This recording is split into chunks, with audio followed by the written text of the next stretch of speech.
Mais uma vez, bom dia a todos. Bom dia a você que nos acompanha aí pelo YouTube. Sempre bom saber que você está aí. Você se pode interagir aí no chat, a gente identifica que você está aí. Isso é bacana para a gente saber quem que está assistindo, quem está acompanhando. Assistindo não, está em adoração com a gente. Vamos corrigir o termo, não está assistindo o culto, está celebrando o Senhor juntos, né? Ontem nós tivemos a nossa comemoração de Natal, conforme o irmão Davi, que dirigiu o louvor. Davi não, Davi é o pai dele, o Vincent. Estou trocando as bolas, hein? Estou ficando mais sênior, Geraldo. Tivemos a comemoração de Natal, foi um tempo muito especial, de toda a família Rones da Liberdade estar reunida, os membros, seus convidados, familiares, um tempo sempre muito bacana. Nós estivemos reunidos para expressar gratidão a Deus pelo nascimento de Jesus. Temos tempo em que temos que relembrar, reafirmar o sentido do Natal. Cada vez mais o Natal vai perdendo o sentido do que ele é. Ele é só uma ocasião para algumas coisas, mas muitas vezes nós perdemos a perspectiva do sentido. Então, é um tempo para a gente relembrar o sentido do Natal. Mas também é um tempo para nós expressarmos gratidão ao Senhor pelo ano que findou. É uma forma de nós, reunidos, estarmos agradecendo a Deus por tudo aquilo que ocorreu nesse ano. Um ano ainda de lutas, de readaptações, de nova maneira de nós pensarmos a vida. Então, foi um tempo especial, né? Para nós fazermos, temos essa perspectiva, né? Hoje nós queremos pensar nesse tema.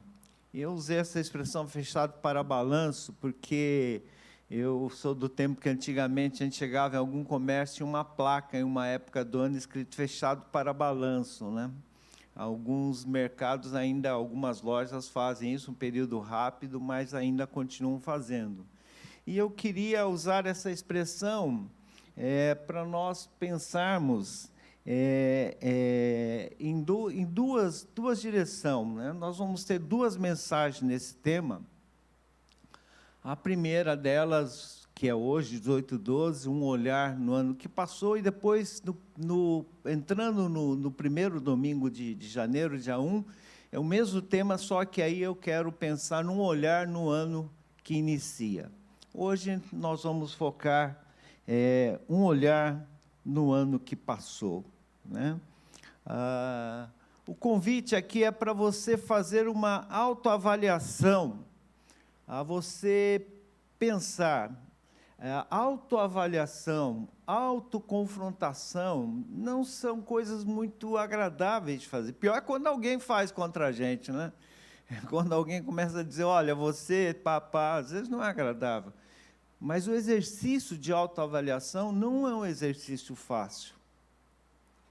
A tendência nossa é não pensarmos muito em nós mesmos, ou se pensamos, ir para extremos. Ou sermos altamente generosos com a gente mesmo, ou excessivamente críticos, né? Eu queria que você, nesse processo, pusesse o foco em fatos e percepções, que você mantivesse no que aconteceu e como você sentiu o que aconteceu. Porque, às vezes, para nós não fica o que aconteceu, fica o impacto que aquilo causou. Se eu vejo uma coisa, eu tive uma impressão errada daquilo, que vai ficar é a impressão que ficou para mim. Mesmo que todo mundo diga, não foi assim, rapaz, você está viajando, cara, não é isso não. O que fica para nós é impressão. Então, eu queria que você pensasse nessas duas coisas, né? Esse é um exercício que vai ter que transcender o momento do culto, mas que você pudesse pensar assim, eu preciso pôr o foco nos fatos e percepções que eu tenho. Reconhecer coisas boas e reconhecer coisas a melhorar. Há coisas boas que você vivenciou e há coisas que talvez a gente precise melhorar. Às vezes nós nos perdemos na euforia do que foi bom e esquecemos do que tem que melhorar. Às vezes nós ficamos só mergulhados nas coisas que não foram tão boas e não percebemos o que foi de bom. Então, o equilíbrio entre essas duas coisas são necessários. E a ideia aqui visa, principalmente, não é um olhar para trás que prenda no passado, mas que nos leve a tomadas de decisões. As avaliações e autoavaliações só fazem sentido se nós formos impulsionados para novas decisões. Quem trava pensando no que foi, não consegue avançar, tanto quanto nas avaliações positivas, como nas coisas a melhorar. Se você travar nisso, ficar só festejando o que você achou que foi bom, ou lamentando o que não foi bom, você não vai avançar. É necessário você fazer um movimento de olhar para trás, mas pensando em tomada de decisões. As tomadas de decisões nós vamos pensar na próxima mensagem desse tema. A pergunta hoje para nós é: quais parâmetros nós podemos usar para avaliação? E aí nós precisamos de parâmetros. Qual é o referencial? Qual é o ponto que eu vou usar para mim poder ter uma avaliação? Com base no que eu vou avaliar? No que eu achei legal, no que foi gostoso, no que foi bacana? Qual é o ponto que eu tenho que usar? Ou quais os pontos que eu preciso usar? Né? Dependendo da forma como eu lido com isso, eu posso ter uma avaliação ou outra. Então, nós precisamos pensar um pouquinho dentro disso. E, para isso, eu queria olhar um texto de Paulo, em 2 Timóteo, capítulo 4, o verso 7, em especial, que está aí na Nova Almeida Atualizada. Mas, nesse texto, Paulo faz uma pequena síntese de avaliação, mas ele está pensando na vida dele como um todo. E o contexto é o verso 6, quando ele comenta que a vida dele está chegando ao fim. Se você tem sua Bíblia aí, abre 2 Timóteo 4, a partir do verso 6, eu coloquei lá no primeiro slide 6 a 8, mas eu vou ler o 6 e o 7. O 6, ele diz assim: eu já estou sendo derramado como uma oferta de bebida, está próximo o tempo da minha partida. O contexto que Paulo vai dizer: combati o bom combate, completei a carreira, guardei a fé, e depois o 8, já a coroa da vida está sendo reservada. Paulo está tendo em mente o final da sua vida. Ele está entendendo que estava bem próximo do fim. Eu espero que nenhum de nós seja sentindo assim, eu já estou partindo. Não, não é nada disso. Mas nós estamos no final de um ano. E eu queria fazer uma ponte nesses parâmetros que Paulo usou para fazer a avaliação da sua vida, para nós avaliarmos o nosso ano. Então, esquece o contexto, não estou dizendo que tem gente aqui que está partindo, né? Não estou querendo dizer isso, apaga, em nome de Jesus. Tem um amigo que brinca o seguinte: a fila está andando, mas não precisa furar não, né? Então, não é esse o sentido, mas é um sentido de que Paulo estava no final de alguma coisa, no caso dele, o ciclo da vida dele, mas eu e você estamos no final de um ciclo que foi 2022, então é nessa direção que eu quero te convidar a fazer um mergulho de autoavaliação, de autoconcentração, de pensar em si mesmo, e confesso que esse nem sempre é um exercício fácil. É mais fácil nós não olharmos para dentro de nós mesmos, de nós não botarmos o foco no que aconteceu e nas nossas percepções, nossos sentimentos, como nos afeta e outras coisas. É mais fácil tocar a vida, vira o calendário, ano novo, vida nova e bola para frente, né? Mas nós encontramos aqui nesse texto 3 parâmetros que nos ajudarão na nossa avaliação. O primeiro deles, Paulo diz assim: combati o bom combate. Combati o bom combate. E a pergunta para nós é: quais combates combati nesse ano? Que combates eu combati nesse ano? Onde eu concentrei minhas forças? Com o que é que eu lutei? No que eu me envolvi? Quais foram as brigas que eu entrei? Né? É interessante. No que você colocou a força da sua vida nesse ano? Eu tinha que me manter no emprego, eu tinha que passar de ano, eu tinha que entrar na faculdade. Ok. Todos esses são combates. Tivemos eleições, então o bicho pegou. Ok, todos nós estamos mergulhados. Não vamos ser ignorantes e dizer que nada nos afetou. Agora, olha que interessante a afirmativa de Paulo. Existem os combates versus o que eu combati. Quer dizer, existe um monte de combate, existe aqueles que ele combateu. E Paulo declara que combateu o bom combate. Ele afirma no final da vida que ele combateu o bom combate. O que ele quis dizer com isso? Bom, na semana do dia 1º a gente vai pensar. Se você estiver por aí, você vem, assiste. Se você estiver em casa, vê no YouTube. Se dia 1º você estiver de ressaca dia 31, outro dia você vai no YouTube e dá uma olhada, que eu vou destrinchar um pouquinho quais seriam os possíveis bons combates que Paulo está pensando, para a gente pensar nos que a gente poderia planejar. Mas o fato é que, se existe bons combates, existe para você pensar. Se Paulo fala em bom combate, será que tem combates ruins? Será que você entrou em contendas desnecessárias? Será que você se envolveu com conversas que não produziu nada? Será que houve coisas que causou problema? O que é que valeu a pena, né? Eu tive um grande mestre. Eu falo que Deus me privilegiou de ser cercado por homens e mulheres fantásticas que influenciaram minha vida.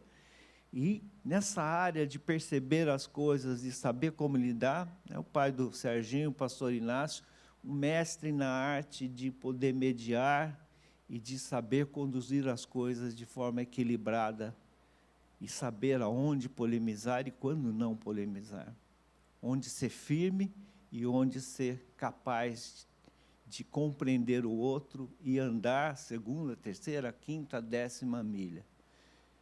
Essa é uma arte muito grande. Escolher combates e saber que combates você vai entrar, se vale a pena ficar discutindo isso. E há coisas que valem mesmo e você deve. Mas há coisas que não valem a pena.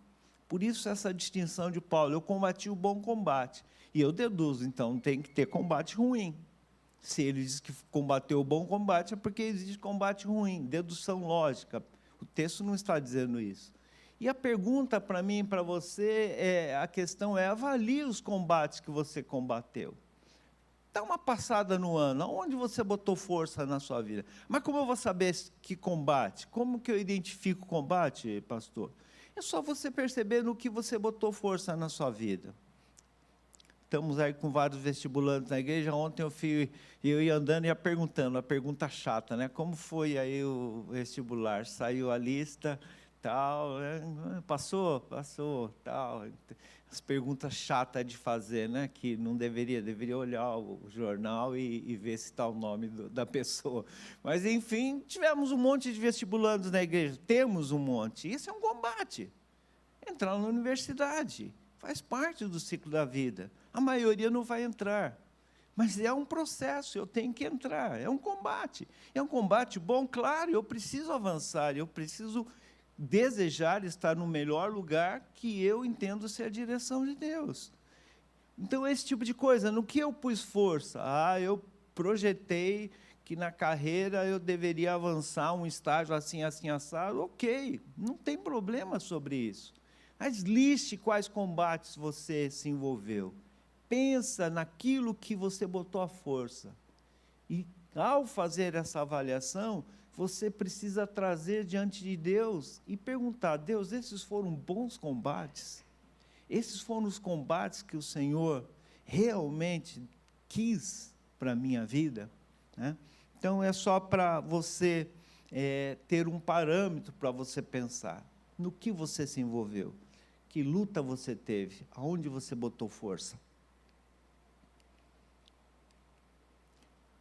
Depois, Paulo apresenta um segundo parâmetro. Ele diz assim: completei a carreira. Ou, na outra versão, vai dizer que completou a corrida. Completei a carreira a que me propus. E aqui entra o parâmetro de você pensar nos projetos e planos que você fez lá no final de 21, início de 22. Quais foram os planos que você estabeleceu, né? E é interessante que Paulo, ele olha a vida como um todo, sua carreira era seu chamado. Atos 20 e 24, ele diz que a vida não vale a pena se não for para cumprir os propósitos de Deus, cumprir com aquilo que Deus estabeleceu para a vida dele. Paulo tem uma visão mais macro do que está acontecendo com ele, porque é reta final para ele. Mas nós estamos ainda, não estamos lá no final, nós estamos aqui ainda. E pense mais curto, Paulo pensou mais amplo. Pense nos seus planos, carreiras planejadas para 2022. Quais foram?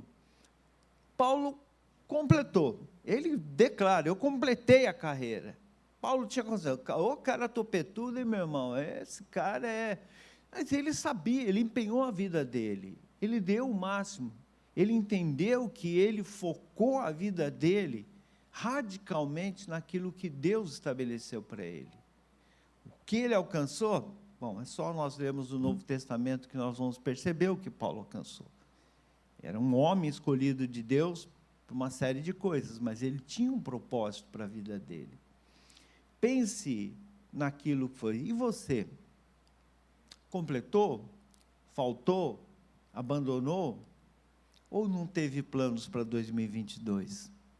Quais foram os projetos que você estabeleceu para esse ano? Caminhou bem? Chegou lá? Faltou? Tanto na vida espiritual como na sua vida pessoal, familiar, sua vida, carreira profissional, não importa.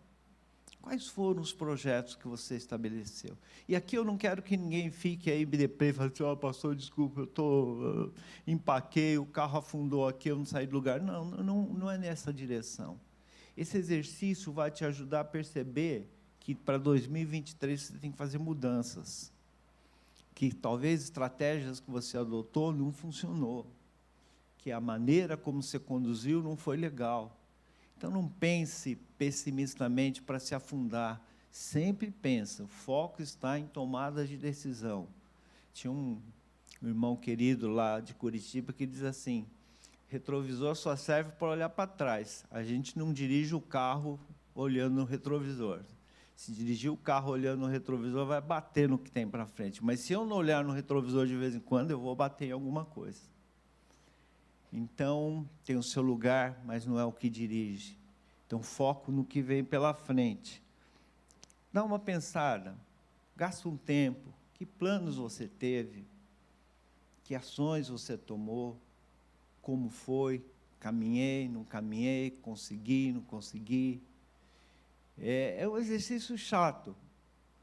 Eu não sei, eu não sei.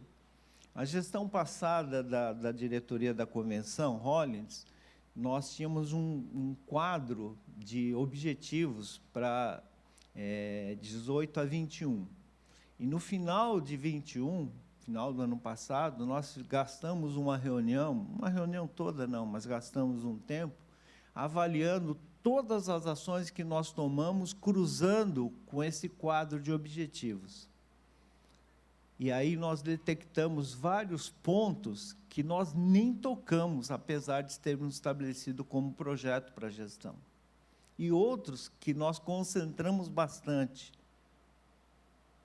Significa, para a gestão 22, 25, nós refizemos esse quadro de objetivos, reenquadramos nas realidades que vão surgindo, que precisam novas demandas, e reavaliamos o que não conseguimos, e alguns pontos nós mantivemos, com a lição de que ou nós tomamos ações efetivas para alcançar, ou, de novo, vai ser só um quadro bonito, escrito do que nós queremos. Então, dá uma pensada. É um exercício, às vezes é triste, porque você fala, putz, eu pensei nisso, mas não consegui. Então, dá uma avaliada, vale a pena você pensar. O terceiro parâmetro que Paulo coloca para nós, ele diz assim, guardei a fé. Guardei a fé. Como está a minha fé? Essa é uma pergunta muito importante para mim fazer. Deixa eu tomar uma água aqui.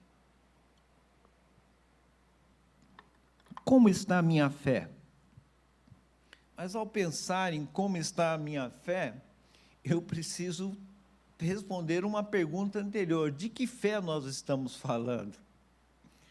Se tivesse um termômetro para medir a fé, a tua fé está tantos graus, era fácil. Ou eu faço os exames para ver o índice glicêmico, eu ponho lá e vê, ou outros exames. Se tivesse, opa, sua fé está mais ou menos, está, sei lá, amarelo para o vermelho, amarelo para o verde, está verde, né? Não tem. Quais parâmetros? O que é fé, né? Então, só para a gente poder pensar um pouquinho, eu vou dar alguns pontos que eu acho que é importante você avaliar em relação à fé. Fidelidade. Como foi minha fidelidade para com Deus? Quão fiel eu fui com as coisas de Deus? Quão fiel eu tenho sido com aquilo que Deus diz que é? Isso é fé. Fé, na verdade, no Velho Testamento, o justo viverá por sua fé, talvez a melhor tradução, o justo viverá por sua fidelidade. A capacidade de crer em Deus e ser fiel com aquilo que Ele fala. Andar em concordância com o que Ele fala. Compromisso. Como foi o meu compromisso?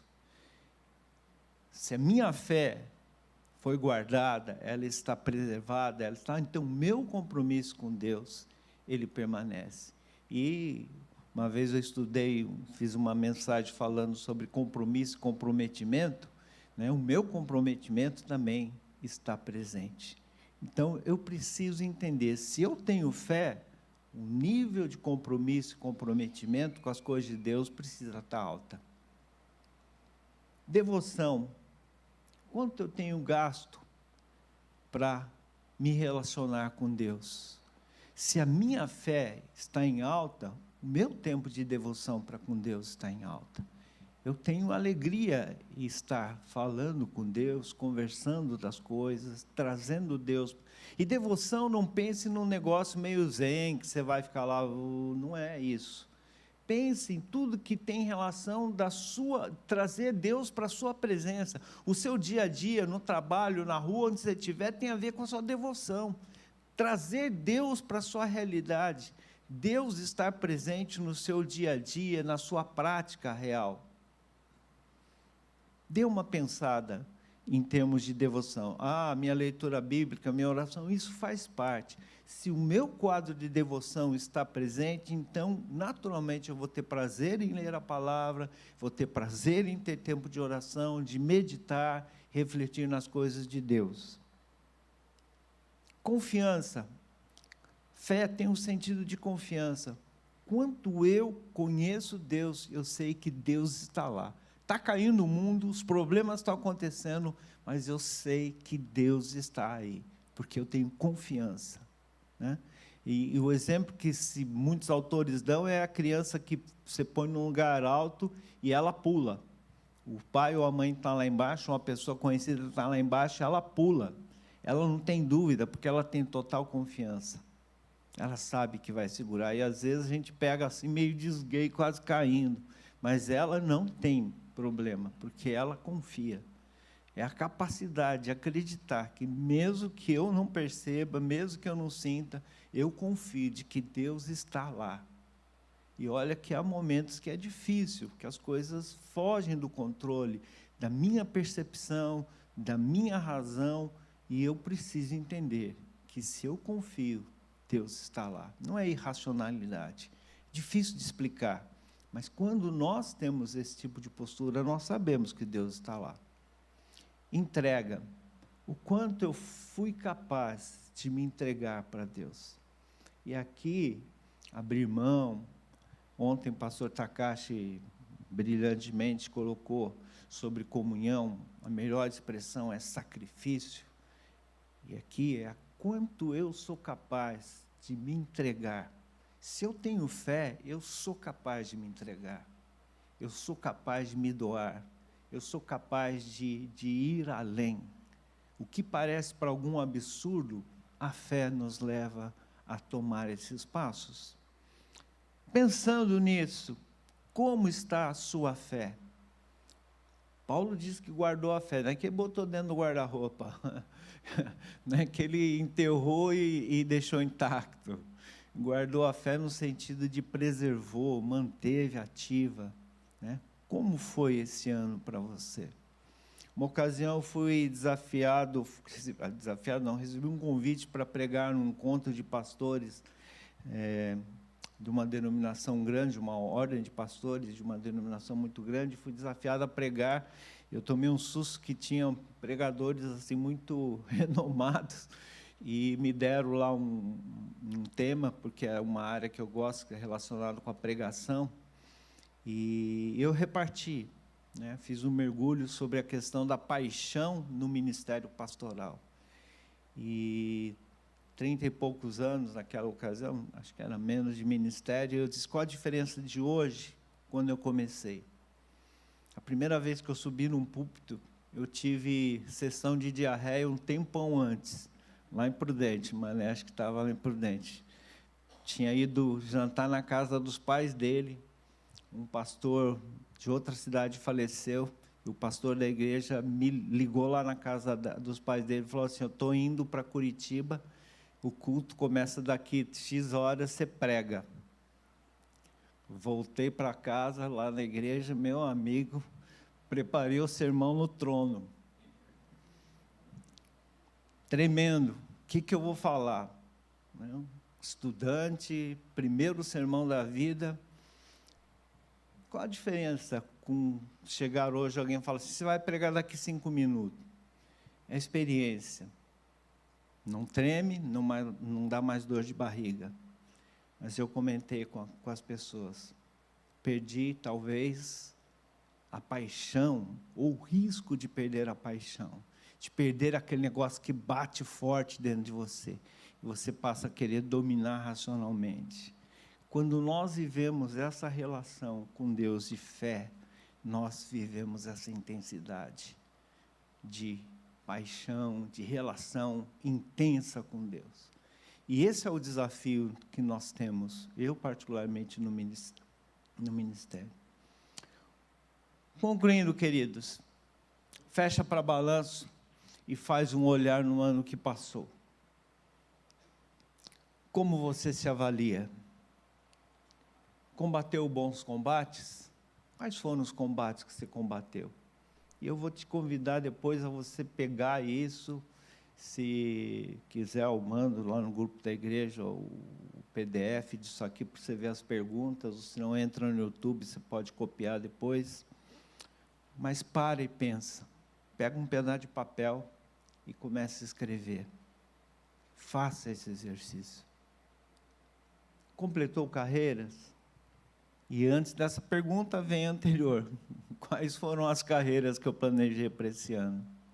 Quais foram as decisões que eu tomei lá no final de 21, início de 22? Quais foram os desafios para o ano que você estabeleceu? Aí você vai poder estabelecer se completou ou não. Guardou a fé? naqueles parâmetros que eu coloquei, que são parâmetros, não ideias, mas aquilo que você entende por fé. Como está a sua fé nessa direção? Gaste um tempo, pense um pouco como foi o seu ano, como você se avalie. E que Deus nos abençoe nessa jornada de nós nos autoavaliarmos. Queria ter um tempo para a gente orar agora. Claro que não dá para você fazer mentalmente isso, seria até muito superficial, mas eu queria que agora você fizesse um compromisso com Deus e se convidasse, mais do que ser um exercício racional, convidasse o Espírito Santo para participar com você nesse processo. Que Ele te ajudasse a trazer à mente aquilo que é relevante, aquilo que precisa de conserto, aquilo que precisa de ajuste. Vamos ter um tempo de oração, faça a sua oração.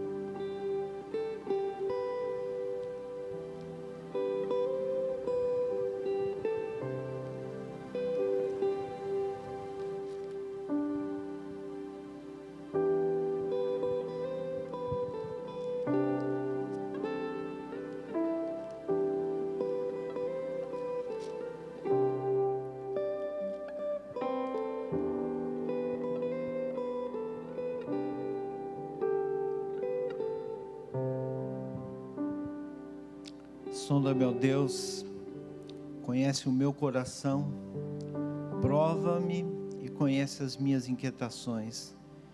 Vê se há em minha conduta algo que ofende e dirige-me pelo caminho eterno. Essa manhã, ora convidando o Espírito Santo para ser teu parceiro nesse exercício de avaliar o ano que se passou. De olhar para Ele com firmeza, mas com a graça que vem do Senhor. Olhar com sinceridade, porque só o Espírito Santo vai nos desvendar os sentimentos que ficam permeados em nossa mente, às vezes se perdem.